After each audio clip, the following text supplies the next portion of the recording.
আপনি আমার দিকে চাইবেন, ওই দিকে ঘুরে দেখবেন মাসুল কি এদিকে আছে, ওনারা ঘুরাই লিখতেছে নামাজের লেগে।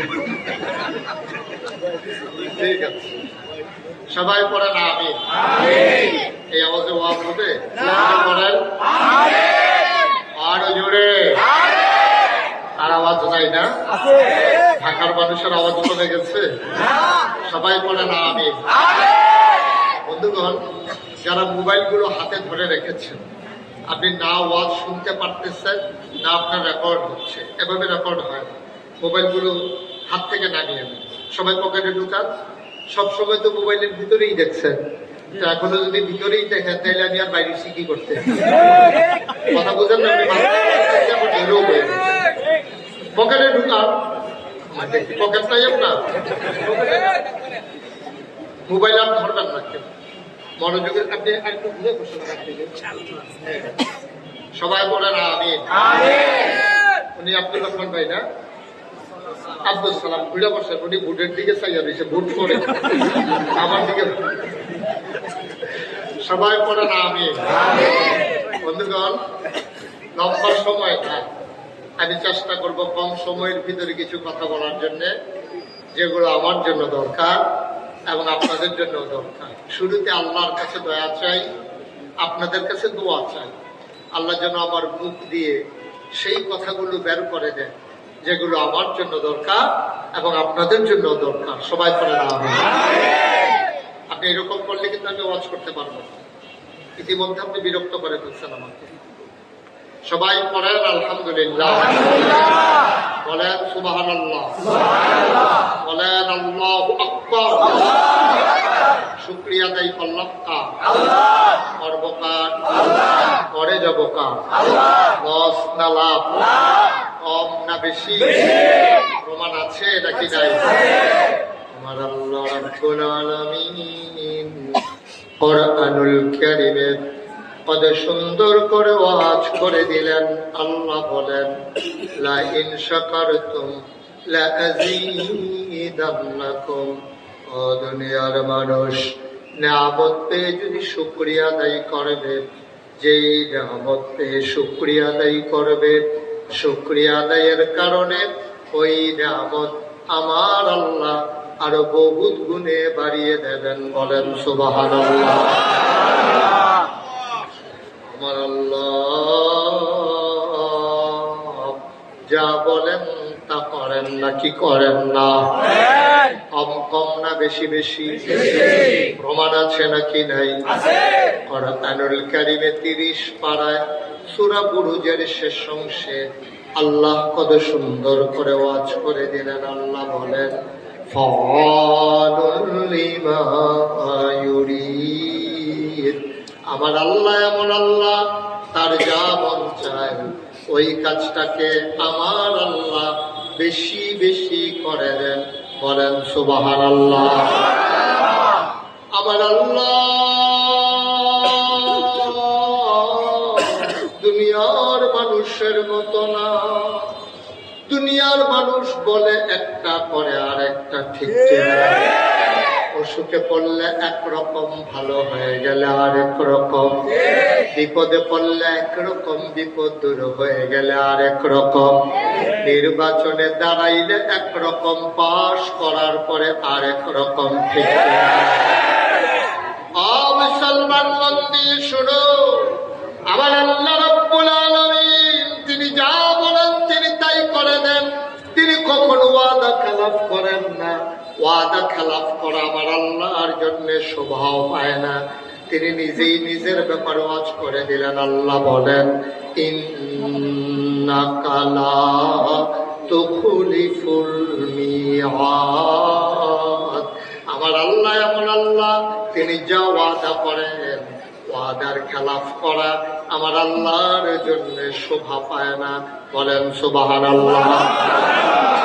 বন্ধুরা আমার, ভাইরা আমার, আমার আল্লাহ এই দুনিয়ার ভিতরে মানুষ বানিয়েছেন। মানুষ করে আপনাকে, আমাকে, আমাদের সবাইকে বানানোর পরে এমনি ছেড়ে দেন নাই। কোন পথে গেলে জান্নাত, কোন পথে গেলে জাহান্নাম, কোন পথে গেলে লাভ, কোন পথে গেলে লোকসান, কোন পথে ভালো, কোন পথে মন্দ, কোন পথে কল্যাণ, কোন পথে অকল্যাণ, কোন পথে শিরক বিদআত, কোন পথে তাওহীদ রিসালাত, কোন পথে কুফর আর কোন পথে ইসলাম জানানোর জন্য আমার আল্লাহ যুগে যুগে নবী এবং রাসূল পাঠিয়েছেন। এই নবীদের মাঝে যিনি সবার সেরা, যিনি সবার শেষ, সুবহানাল্লাহ বলবেন না? তিনি ইমামুল মুরসালিন, তিনি খাতামান নবিয়্যিন, তিনি রাহমাতুল লিল আলামিন, সুবহানাল্লাহ।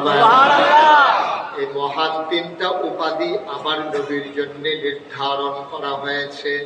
আদম আলাইহিস সালাম থেকে শুরু করে ঈসা নবী পর্যন্ত যত নবী এবং রাসূল এসেছেন সবাইকে আল্লাহ এক একটা উপাধি দিয়েছেন। যেমন আদম সফিউল্লাহ, নূহ আদমের সানি, ইব্রাহিম খলিলুল্লাহ, ইসমাইল জবিউল্লাহ, মূসা কালিমুল্লাহ, ঈসা রূহুল্লাহ, সুবহানাল্লাহ। সুলাইমান নবীর দিলেন রাজত্ব, দাউদ নবীর দিলেন সুন্দর কণ্ঠ, ইউসুফ নবীর দিলেন সুন্দর চেহারা। স্বাভাবিকভাবে প্রশ্ন জাগে, সব নবীরে সব দিলেন, আমার নবীরে কি দিলেন? আমরা যখন জানতে চাই সবাই মিলে একমত হয়ে গেল। সাহাবীন, তাবেঈন, তবে তাবেঈন, উম্মাহাতুল মুমিনিন, আইম্মে মুজতাহিদিন, আইম্মে শরীয়ত, আইম্মে তরিকত, সালফে সালিহিন, উলামায়ে মুতাকাদ্দিমিন মুতাআখিরিন, ইমাম সাহেবান, মুফাসসিরিনে কেরাম, মুফতিয়ানে আযম, সবাই মিলে কয় 1,24,000 বলো আর 2,24,000 বলো, সকল নবী এবং রাসূল মিলে যা আমার নবীজি একাই তা। সুলাইমান নবীর রাজত্ব আমার নবীর আছে নাকি নাই? আমার নবীকে দিতে চেয়েছেন, আমার নবী নেয় নাই, সুবহানাল্লাহ।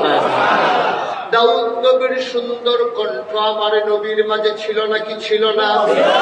ও মুসলমান, মন দিয়ে শোনো, আমার নবী যখন রাতের আধারে দিন পতন নিস্তব্ধতার মাঝে যখন পাখিগুলো ঘুমিয়ে পড়তো আপন নীরে, বড়গুলো যখন গোয়াল ঘরে, শিশুরা যখন মায়ের বুকে বুক রেখে ঘুমায়, প্রিয়তম স্বামী প্রিয়তমা স্ত্রীকে নিয়ে যখন ঘুমায়, বেওয়ারিশ কুকুরগুলো যখন নিরাপদ আশ্রয়ে ঘুমিয়ে পড়ে, মাঝ রাতে শেষ করে আমার নবী যখন শেষ রাতের দিকে উঠতেন, তিনি যখন তাহাজ্জুদে দাঁড়াতেন, কোরআন তেলাওয়াত করতেন সমুদ্র কণ্ঠে, দারুন নাদওয়া তৎকালীন সংসদ, সেখানে কাফেররা সিদ্ধান্ত নিয়েছিল মুহাম্মদের কণ্ঠে কোরআন তেলাওয়াত শুনলে মানুষগুলো যেহেতু ঈমানদার হয়ে যায়, মুসলমান হয়ে যায়, আজকে থেকে তার তেলাওয়াত শোনা বন্ধ।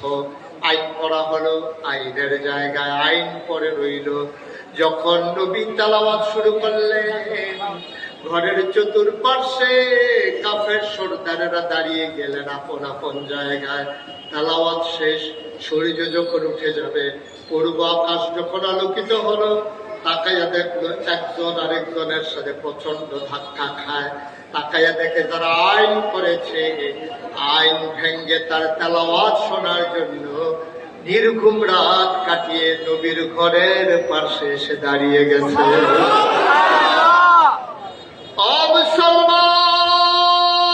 মুসলমান, মন দিয়ে শুনো রে ভাই, সকল নবী এবং রাসূল মিলে যা আমার নবীজি একাই তা, সুবহানাল্লাহ। এই নবীকে আল্লাহ যখন পাঠালেন ১৩,০০০ বছর আগে, আল্লাহর নবী হেরা গুহায় ধ্যানমগ্ন। আল্লাহর ফেরেশতা জিবরাইল আলাইহিস সালাম তিনি হেরা গুহার নিকটে এসে দাঁড়ালেন, ডাকলেন, ও মুহাম্মদ। সবাই পড়েন সাল্লাল্লাহু আলাইহি ওয়াসাল্লাম। নবীর নাম শুনলে কি করতে হয়? 2 একবার না বারবার? 2 দুই একদিন না প্রতিদিন, দুই এক সপ্তাহ না প্রতি সপ্তাহ, দুই এক মাস না 12 মাস, দুই এক বছর না সারা জীবন আমরা পড়ব সাল্লাল্লাহু আলাইহি ওয়াসাল্লাম। জিবরাইল এসে কয় মুহাম্মদ মুহাম্মদ মুহাম্মদ, আজকে থেকে আপনি মোহাম্মদ ইবনে আব্দুল্লাহ না। মক্কায় এখনো পরিচয় হয় নিজের নামের সাথে বাবার নাম দিয়া। নবীর আব্বার নাম ছিল আব্দুল্লাহ, ওনার পরিচয় ছিল মোহাম্মদ ইবনে আব্দুল্লাহ। জিবরাইল আলাইহিস সালাম এসে কয় আজকে থেকে আপনি মোহাম্মদ ইবনে আব্দুল্লাহ। এই পরিচয় আপনার আসল পরিচয় না, আপনার আসল পরিচয় মুহাম্মাদুর রাসূলুল্লাহ। মুসলমান, আল্লাহর নবী নবুয়ত প্রাপ্ত হলেন, ঘোষণা হলো 40 বছর বয়সে। আল্লাহর কুদরতে নির্দিষ্ট ছিল নবীর জন্মের অনেক আগে। তিনি যে নবী হবেন এটা আল্লাহর নির্ধারণ। দুনিয়ার মানুষ জেনেছে 40 বছর বয়সে। ও মুসলমান, আবার নবীজি যখন তিনি আদিষ্ট হলেন সবাইকে ডেকে বললেন কুলু লা ইলাহা ইল্লাল্লাহ। তোমরা সবাই পড়ো লা ইলাহা ইল্লাল্লাহ মুহাম্মাদুর রাসূলুল্লাহ। তোমরা সবাই পড়ো। আল্লাহর নবী ডাকলেন, যখন নবী ডেকে বললেন সবাই পড়ো, তখন মানুষগুলো হয়ে গেল 2 ভাগ, কয় ভাগ? একদল আল্লাহওয়ালা আর একদল শয়তানওয়ালা, একদল জান্নাতি আর একদল জাহান্নামী, একদল ফেরেশতার চাইতে উত্তম আর একদল জানোয়ারের চাইতে খারাপ। 2 দলের কথাই কোরআনে আল্লাহ বলে দিয়েছেন। বলেন সুবহানাল্লাহ। কোরআনে আছে নাকি নাই? আছে। মানুষ হয়ে গেল 2 ভাগ, একদল আল্লাহওয়ালা আর একদল হয়ে গেল শয়তানওয়ালা। এখন 2 দলের পরিচয় কি? এক দলের ব্যাপারে যারা আল্লাহওয়ালা তাদের পরিচয় আল্লাহ তুলে ধরলেন, রাদিয়াল্লাহু আনহুম ওয়া রাদু আনহু। তাদের ব্যাপারে আল্লাহ খুশি, আল্লাহর ব্যাপারে তারা খুশি। সুবহানাল্লাহ। চারটিখানি কথা। এখন যদি আল্লাহ বলেন জয়নাল মার্কেট সংলগ্ন এই মাহফিলে, মাদ্রাসা রওজাতুল আতফাল, এই মাহফিলে যারা এসেছো সবার ব্যাপারে আমি খুশি, তাইলে এর চাইতে বড় খবর কি আমাদের জন্য আর আছে? 1000 বছর আগে কোরআনুল কারীমে আল্লাহ আয়াত নাযিল করে দিলেন, রাদিয়াল্লাহু আনহুম ওয়া রাদু আনহু। তাদের ব্যাপারে আল্লাহ খুশি, আল্লাহর ব্যাপারে তারা খুশি। সুবহানাল্লাহ। এখন ওরা কারা? আবু বকর, ওমর, ওসমান, আলী, তালহা, জুবায়ের, আব্দুর রহমান ইবনে আউফ, সাদ ইবনে রাবিয়া, আব্দুল্লাহ ইবনে আব্বাস, আব্দুর রহমান ইবনে আবু বকর, বেলাল, খাব্বাব, সুমাইয়া। সুবহানাল্লাহ। ওই মানুষগুলোর ব্যাপারে কোরআনে আয়াত নাযিল হয়ে গেল, তোমাদের কোনো চিন্তা নাই, ওয়ালা তাহিনু ওয়ালা তাহজানু ওয়া আনতুমুল আ'লাউনা ইন কুনতুম মুমিনিন। তোমাদের কোনো ভয় নাই, তোমাদের কোনো পেরেশানি নাই, তোমরাই হবা সফল কাম। সুবহানাল্লাহ। কার কথা?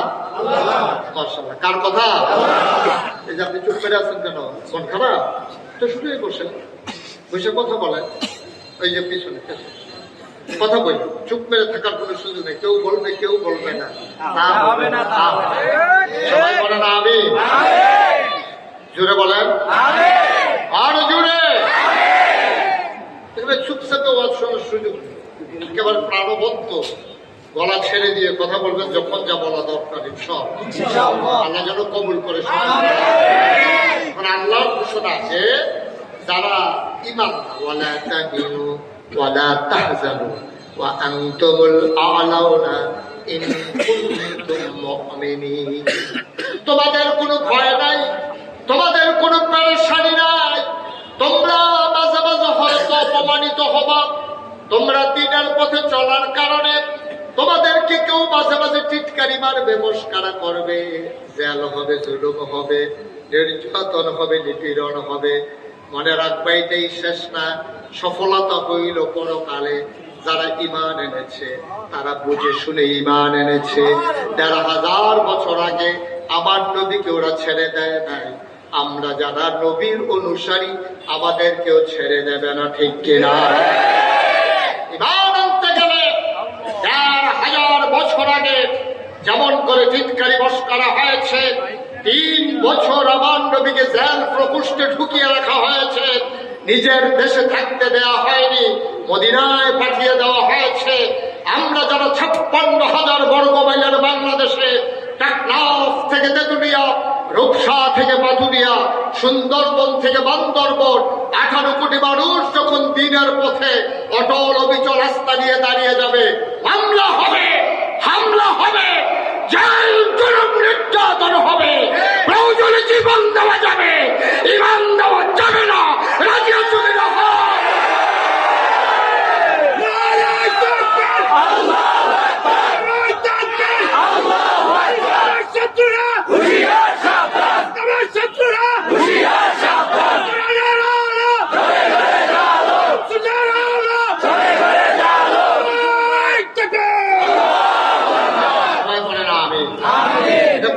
আমরা ইমানদার হয়েছি, ঠিক কিনা বলেন?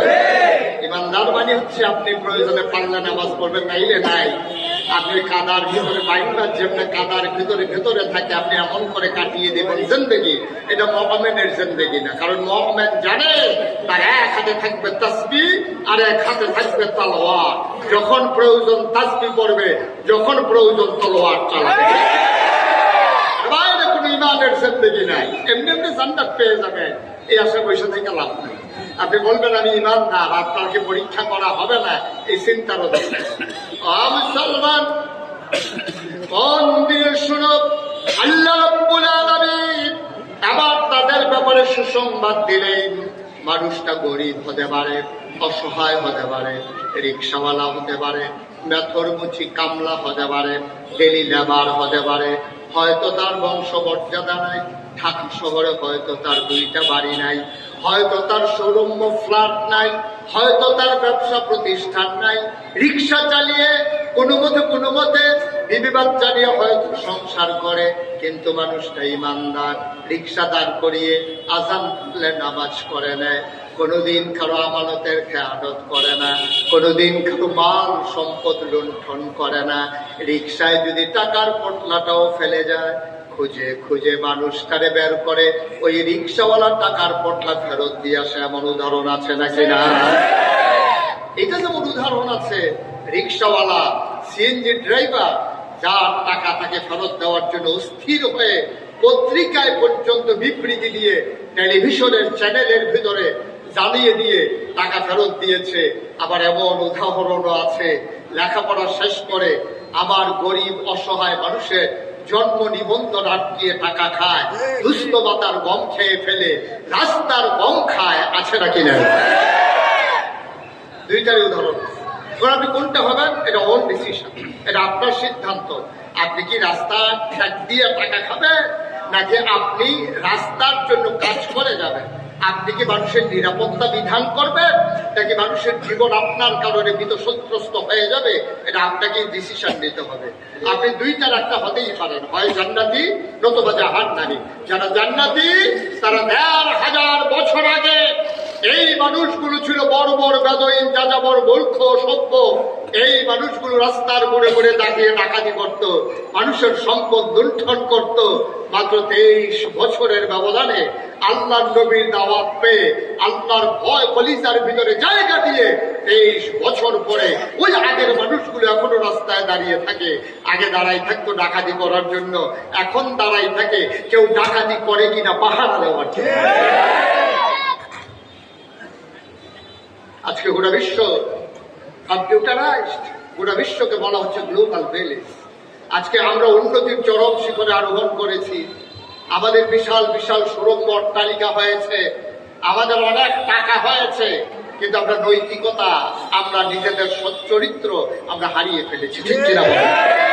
কেমনে কারিকার সম্পদ লুণ্ঠন করা যায়? রিক্সাওয়ালা টাকা ফেরত দিয়ে আসে, আর বিসিএস ক্যাডার মানুষগুলো ফাইনাল দিয়ে ঘুষ খায়। ঠিক কিনা বলেন? এখন আপনি কোনটা হবে? আপনি কি আল্লাহওয়ালা হবে নাকি শয়তানওয়ালা হবে? আপনি কি জান্নাতি হবে নাকি জাহান্নামী হবে? সিদ্ধান্ত নিতে হবে আপনাকে, ঠিক কিনা বলেন? ১,৫০০ বছর আগে যে মানুষগুলো সিদ্ধান্ত নিল আমরা হয়ে যাব আল্লাহওয়ালা, তারা তখন কি করলো? তারা ফান্ডামেন্টাল কিছু ডিসিশন নিল। আমরা অবৈধ কামাই করব না, হারাম খানা খাবো না, আল্লাহর দেয়া বিধান ছাড়বো না, আল্লাহ যা হা বলেছেন আমি না বলবো না, আল্লাহ যা না বলেছেন আমি তাকে হা বলবো না, ঠিক কিনা? আল্লাহ হুকুম দিয়ে দিলেন করো, করতে পারবা না, ধরো, ধরবা না, ছাড়ো, ছাড়বা না, এইরকম হুকুম দিল 500। কয়শো? কথা পায় না, 500। যারা পররে করছে আর মজা করছে, যেটাকে ছেড়ে দিয়েছে, ওরাই হয়েছে আল্লাহওয়ালা। ও মুসলমান, তারা দুনিয়ায় থাকতে জান্নাতের সুসংবাদ পেয়েছে, ঠিক কিনা? আরেক দল শয়তান। আরেক দল কি? কথা বল, আরেক দল কি? শয়তান, জাহান্নামী। ওরা কারা? ওদের ব্যাপারে আল্লাহ কোরআনে ওয়াজ করে দিয়েছেন। শুনতে মন চায়? কোরআনে ঢুকালামে আবার একটু মারদুম শয়তান থেকে ফের হয়েছে যিনি রহমান, যিনি রহিম, তার নামে চলেন আবার করি। আউযু বিল্লাহি মিনাশ শাইতানির রাজীম। বিসমিল্লাহির রাহমানির রাহিম। ওয়ালাহুম কুলুবুন লা ইয়াফকাহুনা বিহা ওয়ালাহুম আ'য়ুনুন লা ইউবসিরুনা বিহা ওয়ালাহুম আযানুন লা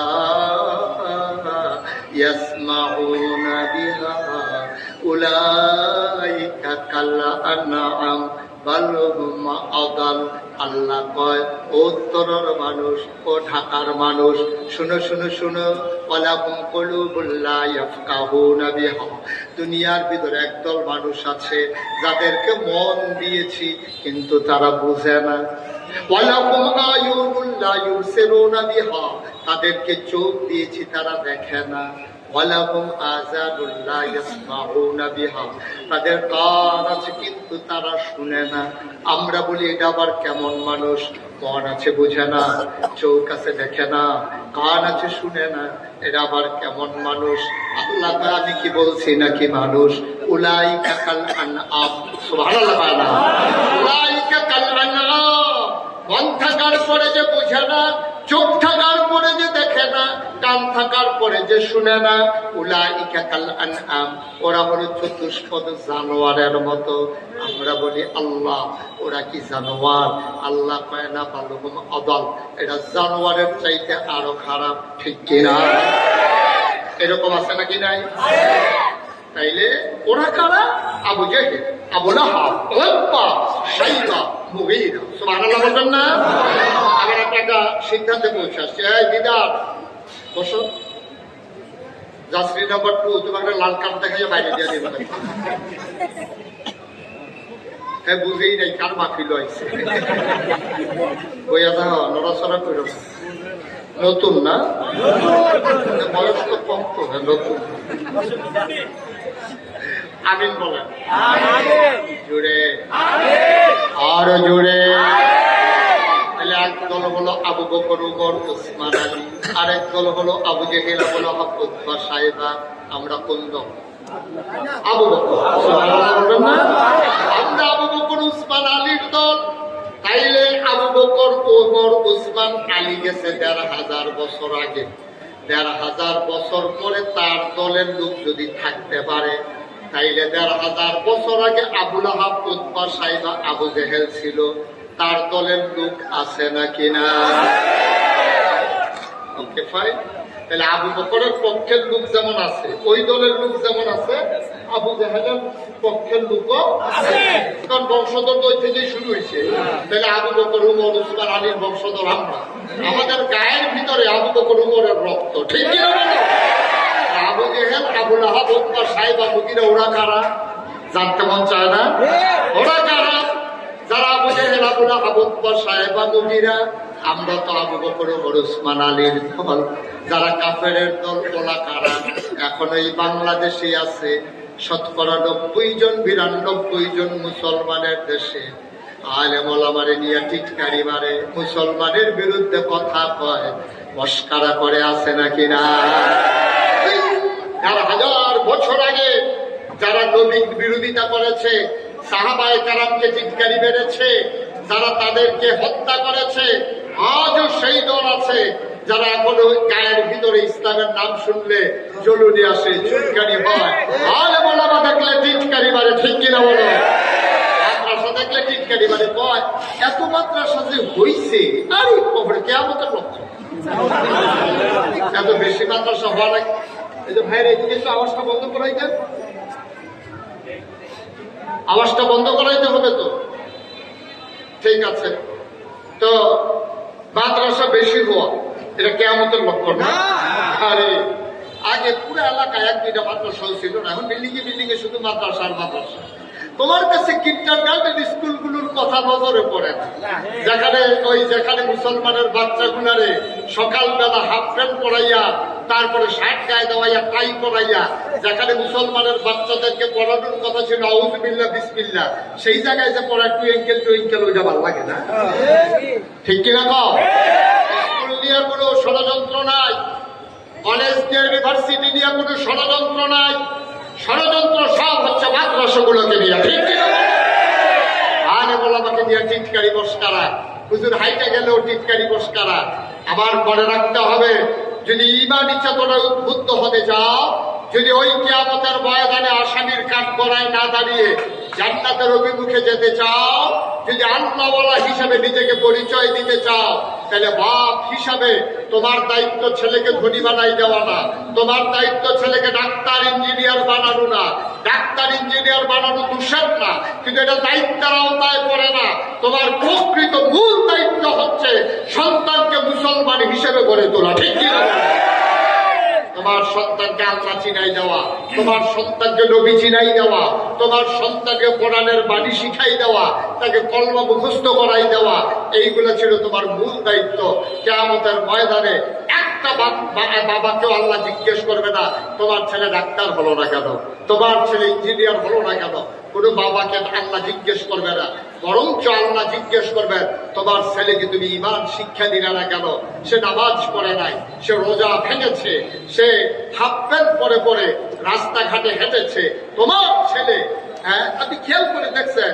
আরে বেটা, যেই বাচ্চা ছুট্টু, এই 7-8 বছর বয়স, তার হাফ প্যান্ট পরা যেন তার হাফ প্যান্ট তাড়াতাড়ি ভুলতে সুবিধা হয়, তাহলে গোসল টোসল করাইতে, প্রস্রাব পায়খানায় সমস্যা, এই জন্য তারা হাফ প্যান্ট পরে। আর আমি দেখি যে সব, আমরা মনে করি বুদ্ধিমান হয়েছে, সব ফোকা একেবারে ভরে যাইতেছে বাংলাদেশ। দেখবেন যে সকালবেলা হাফ প্যান্ট পরে পড়া, রাতের বেলা হাফ প্যান্ট পরে পড়া, 32 বছর বয়স, 35 বছর বয়স, এই বেলায় হাঁটতে আছে, একবারও চিন্তা করে না এই তার হাফ প্যান্ট যে আস্তে আস্তে শুরু হয়েছে, কোন সময় তার হাফ প্যান্ট খুললা যায়, এটা সুন্দর, ঠিক কিনা কর? আজব কারবার। তুমি তাহলে শিখাইতে পারো না, তোমার বাচ্চাকে তুমি লেটেস্ট বানাইছো, আলট্রা মডার্ন বানাইছো, তুমি মুসলমান বানাও, ঠিক কিনা কর? এই জন্য আব্বা আম্মাকে কিয়ামতের ময়দানে জবাব দিতে হবে। এইটা আমাদের মুহতামিম হুজুর, প্রিন্সিপাল হুজুরের ছোট্ট মেয়েটা, 7 বছর বয়স। কয় বছর? 7 বছর বয়সের মেয়েটা কি সুন্দর করে কোরআন তেলাওয়াত করলো। এখন আমি যদি জিজ্ঞেস করি আপনারা কে কে ওর মতো কোরআন তেলাওয়াত করতেন পারেন, জিজ্ঞেস করি নেই, তবে কান্দেন ওটি আমার নাম নিয়ে কয়।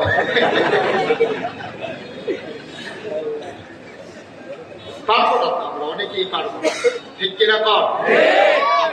আমরা অনেক কিছু পারি, কিন্তু আমরা দিনটা বুঝি নাই, আমরা ইসলাম বুঝি নাই, কোরআন পারি নাই। এই জন্য রওজাতুল আতফাল, মাদ্রাসায় রওজাতুল আতফাল এই এলাকায় অবদান রেখে যাচ্ছে। আমরা অন্তত 5টা বছর হলেও এই বাচ্চাগুলোর এই মাদ্রাসায় দেওয়ার পরে তারপর আপনি ইঞ্জিনিয়ার বানান, ডাক্তার বানান, আপনি যা মন চায় তা বানান, আমার কোনো আপত্তি নাই। যদি মাদ্রাসায় পড়ে তারপরে ডাক্তার হয়, এই ডাক্তার নর্মাল ডেলিভারির জায়গায় সিজার করবেন। মাদ্রাসায় পড়ার পরে, দিন বুঝার পরে আমার ছেলে ইঞ্জিনিয়ার হয়, সে অন্তত ফাইল আটকে ঘুষ খাবে না, ঠিক না?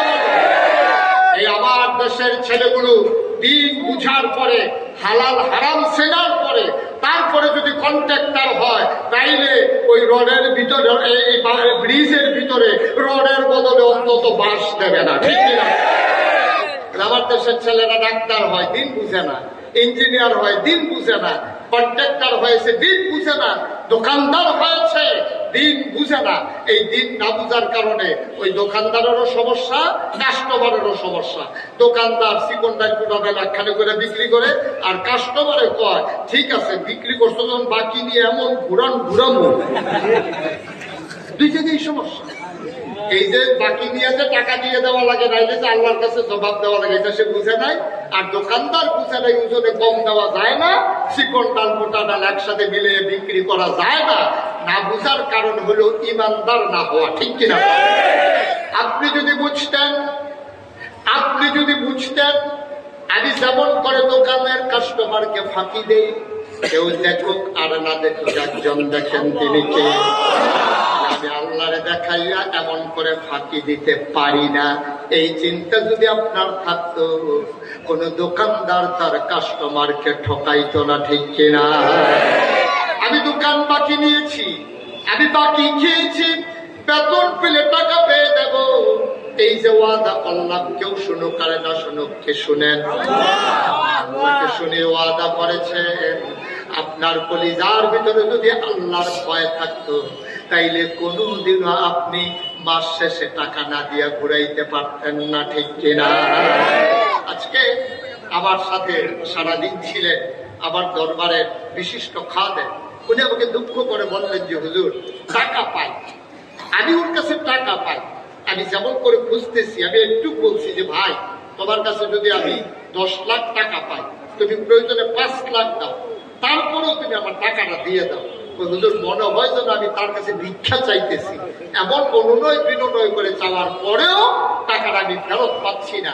আমি বললাম না পাওয়ার একটাই কারণ, তার কলিজার ভিতরে আল্লাহর ভয় নাই, ঢেলে দে লুটে ফুটে খাই, ঠিক কিনা বলো? যে হচ্ছে আমাদের সমস্যা, আমাদের আল্লাহর ভয় নাই। আমরা মনে করি যে কোনো ভাবেই হোক আমার টাকা কামাই করা লাগবে, আমরা মনে করি যে কোনো মূল্যে হোক আমার পাওয়ার লাগবে। এত মজার জিনিস না পাওয়া, আসলে সেই কথা শুনে এত মজার সুযোগ না, দেখছেন না? আমার পাওয়ার লাগবে, পাওয়ার। যারা মিডিয়ার সামনে বলেছে ওরা আজকে কই রান্না করা গরম ভাতগুলো তাদের কপালে জুটে নাই, এই হচ্ছে বাস্তবতা।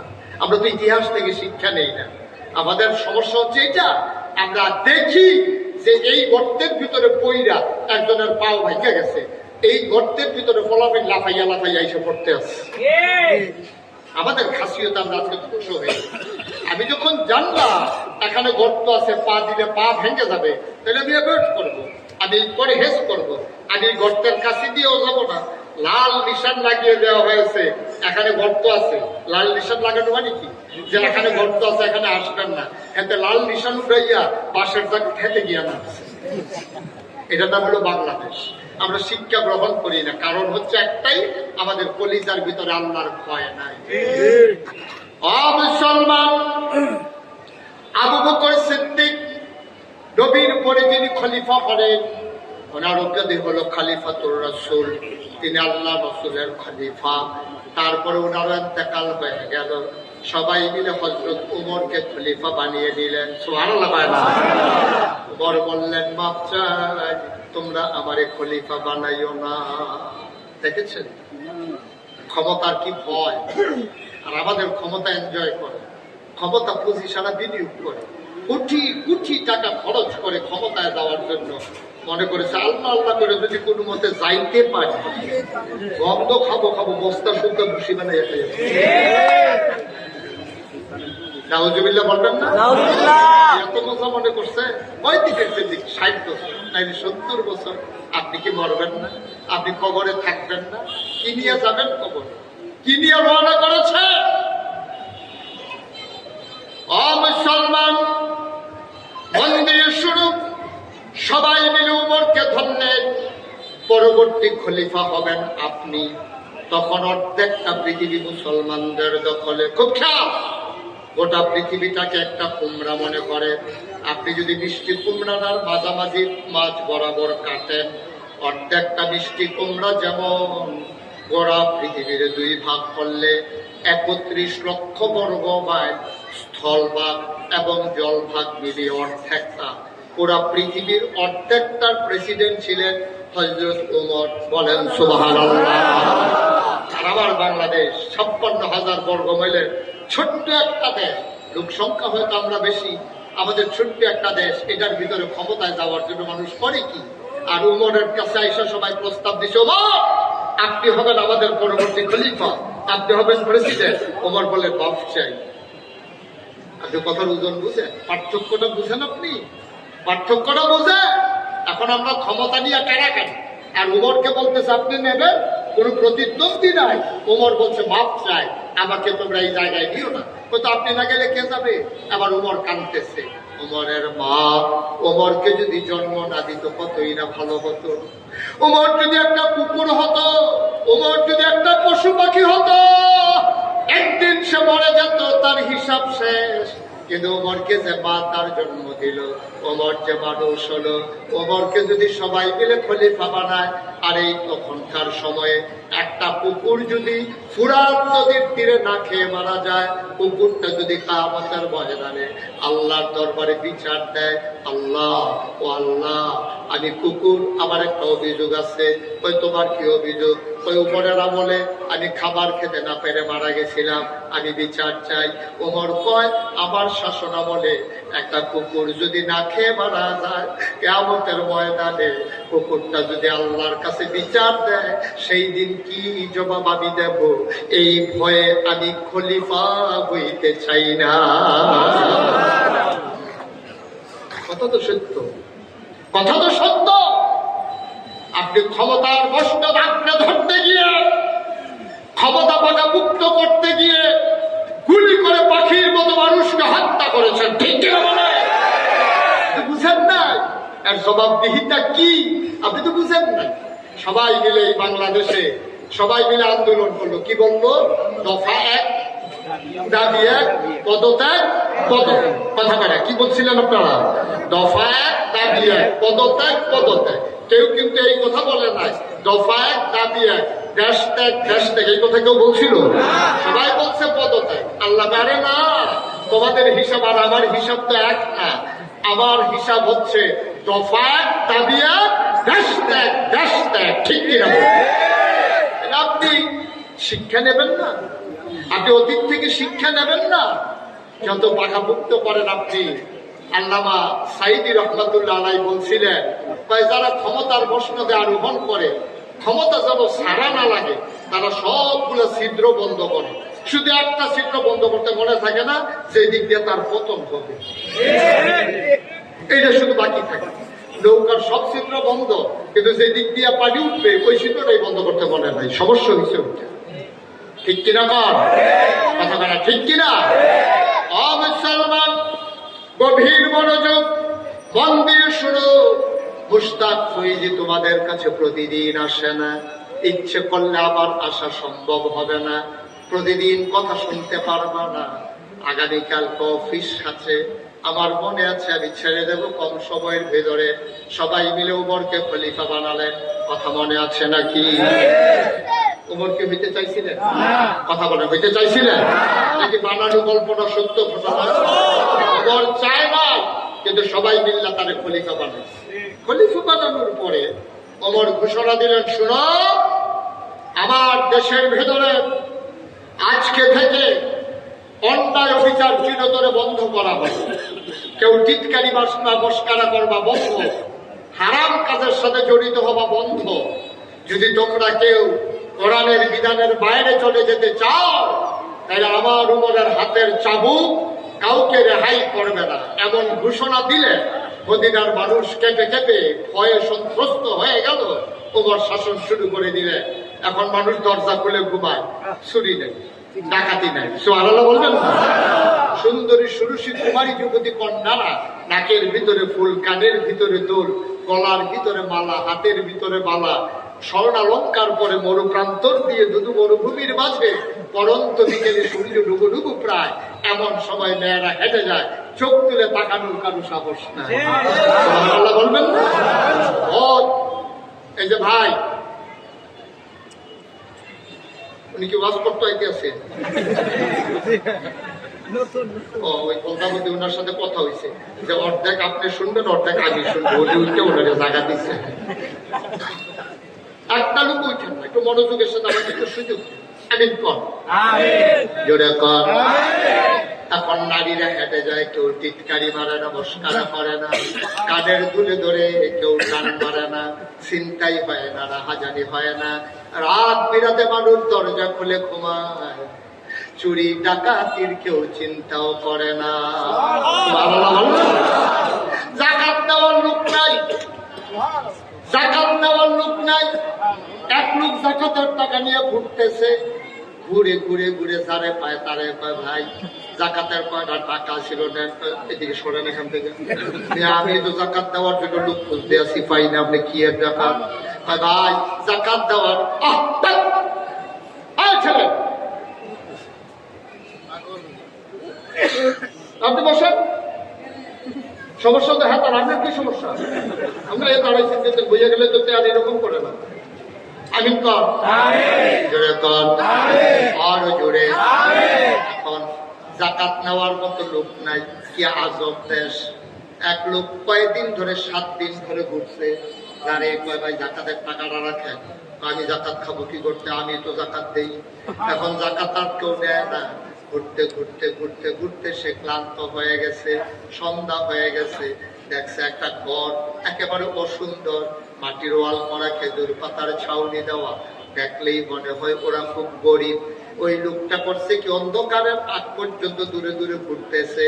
যখন অন্ধকার হইছে, সেই লোক দরজা ধাক্কা দিয়া 1 পোটলা টাকা ঢিল মেরে ঘরের ভিতরে দিয়া কয়, আমার জাকাতের টাকাটা আপনারা রাইখা দিয়া।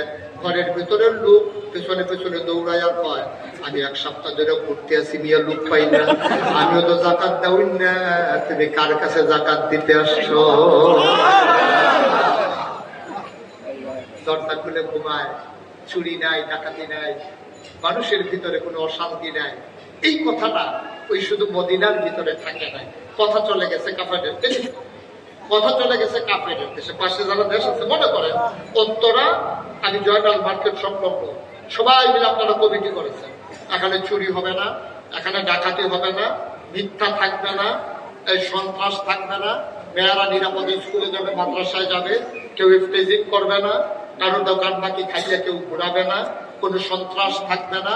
সবাই মিলে মনে করেন মিটিং করলেন, সিদ্ধান্ত হলো রাত জেগে জেগে আবার যুবকেরা লাঠি সোটা নিয়ে পাহারা দেয়। সবাই দরজা খুলে ঘুমায়। আগে জানালা খুলে ঘুমাইতে পারছে না, টান দিয়ে মোবাইল লইয়া গেছে। আর এখন দরজা খুলে ঘুমায়, চুরি চামারি হয় না। এই কথাটা যদি ছড়াই যায়, তখন এই কথাটা শুধু ঢাকার ভিতরে থাকবে না, সারা বাংলাদেশে ছড়ে যাবে। আমি তো কি অন্য মাহফিলে বইলা দেবো, কারা গেছিলাম উত্তরা, কি কারবার। সুতরাং শান্তি দেখতেছিল উত্তরে, ঘুরে আসো জয়নাল মার্কেটের পাশে। আমিও তো বলবো এই কথা, মদিনায় যখন এমন শান্তি, এই কথা চলে গেছে কাফেরের দেশে। কাফেরেরা শুই না কই, বেড়া ভাত খাইতে ভাত পাই না, আর ওই জায়গা থেকে কুত্তাও না খাইয়া মারা যায় না। একটা একটু দেশটা একটু দেখার দরকার আছে না? সুবহানাল্লাহ বলবো না? কাফের আসছে মদিনা। কাফের কই আসছে? কই আসছে? কই আসছে? কাফের আসছে মদিনা। মদিনায় আইসা এক লোকের সাথে দেখা হয়েছে। এক লোকের জিজ্ঞেস করতেছে, ভাই আপনাদের দেশের যে প্রেসিডেন্ট, উনি কই? কয় কে? প্রেসিডেন্ট? আমাদের এইসব নাই। তাহলে প্রধানমন্ত্রী? কেন এইসব নাই। রাজা? রাজা তো আগেই নাই। বাদশাহ? এইসব নাই। রাজাও নাই, বাদশাও নাই, প্রেসিডেন্টও নাই, প্রধান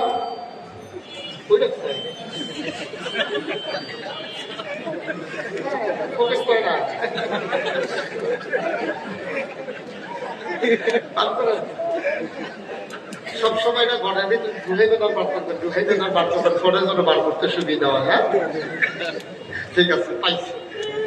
আমিন কর। পাঞ্জাবের ভাজে পড়ে গেছে যে, উনি খুঁজতে খুঁজতে মোবাইলের রিংটোন একটা শেষ হয়েছে,